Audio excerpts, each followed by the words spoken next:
Detroit Become Human was produced over a period of 4 years. Here in Paris, we have a team of about 180 people, and to that, we need to add also all the outsourcing with our partners in the Philippines, in China, Vietnam, and in India. So when we started working on this story, I had to imagine where Kara was built. And for whatever reason, the city of Detroit came very quickly to my mind because it had already an incredible story by itself full of history and themes. So we traveled there with the team, and we were really moved by what we saw, and we could really feel the desire to fight and really be born again. And we just continued this curve, this growth, and just imagine what Detroit would be like if the Android industry was, using these huge factories to build androids there. A very strong element in Detroit is that there's a lot of industrial wasteland and a lot of nature too, and for us, the graphic designers, it was an incredible playground. The destroyed zones which we wanted to preserve, we appropriated them to turn into something else. Then in the areas that needed to be rebuilt, we were able to imagine our Detroit of the future. We didn't want to make a science fiction universe, but a world of anticipation. If we chose science fiction, we could have imagined flying cars, extraterrestrials, but those things are very far from our current everyday life. Anticipation is more about gleaning from our contemporary reality, the one we know, because Detroit is set in 2038, and 2038 is tomorrow. The difficulty we had was sticking to reality. That is to say, technology becoming more and more invisible, a lot more elegant, and at the same time, making it visual. So all the computer equipment, autonomous cars, we simply had to invent. They are in fact very technological objects, but at the same time remain very credible and ingrained in reality. To create a cohesive universe in the fashion and clothing of the human characters in 2038, I didn't want to put an accent on strange shapes, or really vibrant colors, and things we wouldn't know. That I wanted to keep for the androids.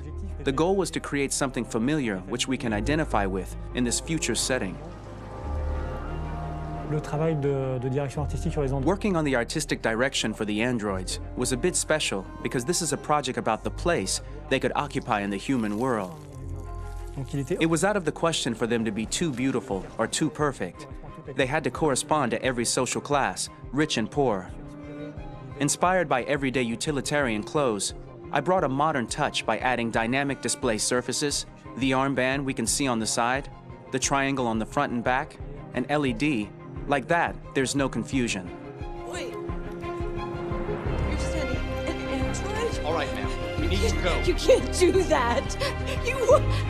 Why aren't you sending a real person? Once we cast the actors, we travel to meet them in order to scan their faces. We record the structure of their face with the scan, and we record the colors and patches of skin with photography. Once we have this information, we will use this as a basis for modeling and creating the characters. The artist will make it more realistic, but will also enrich it. He will propose ideas which we will develop together. Finally, we will have a character with character who corresponds to the project and the world. When the actors come to Quantic Dream, we show them the design, what their image will be, and what they will look like in the game. This extra information gives them another dimension and color to connect with emotionally.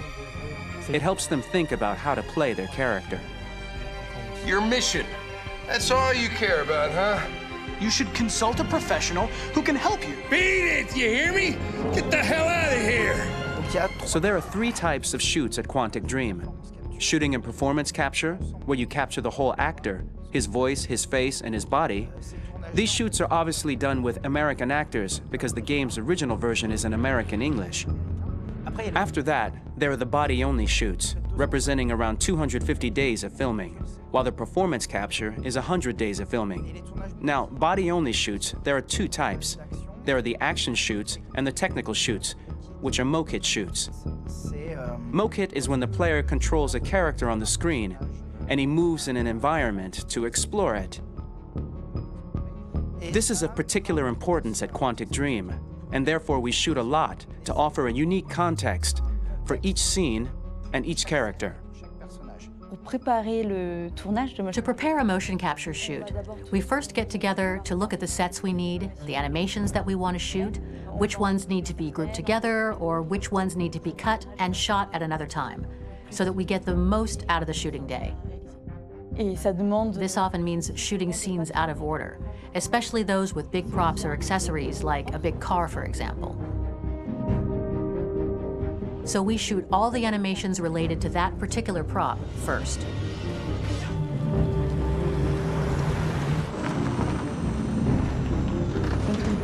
The biggest challenge for the mocap team was shooting a Spider-Man mo-kit. We had to build a wall and attach an actor to a harness with cables so we could pull him up and render him climbing.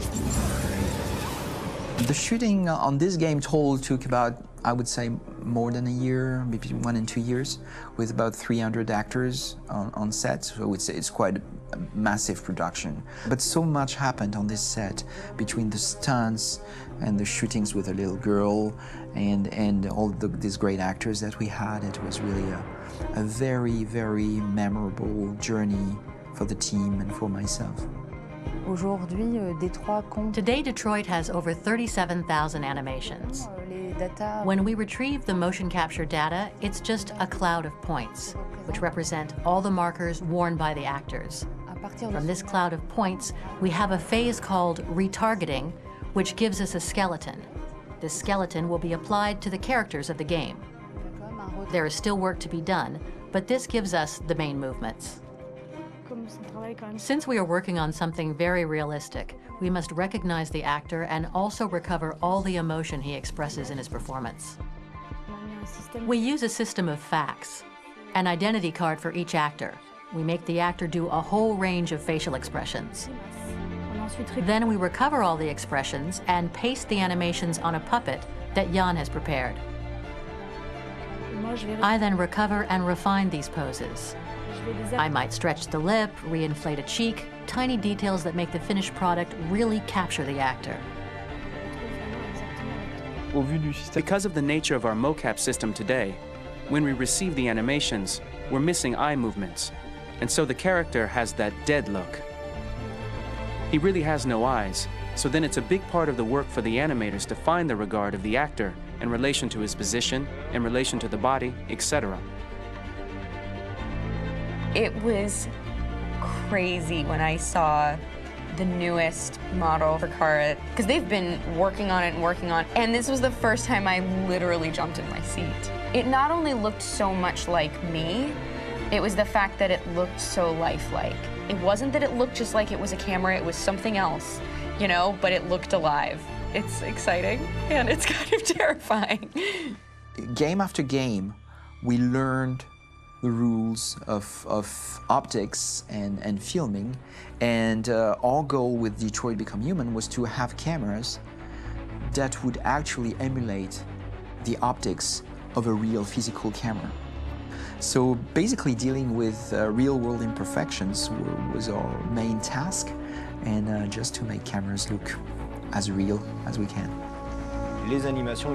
Once the animations are shot and processed by the animation department, integrated and polished, we film them. That is to say, we really do a mise en scène, as in cinema.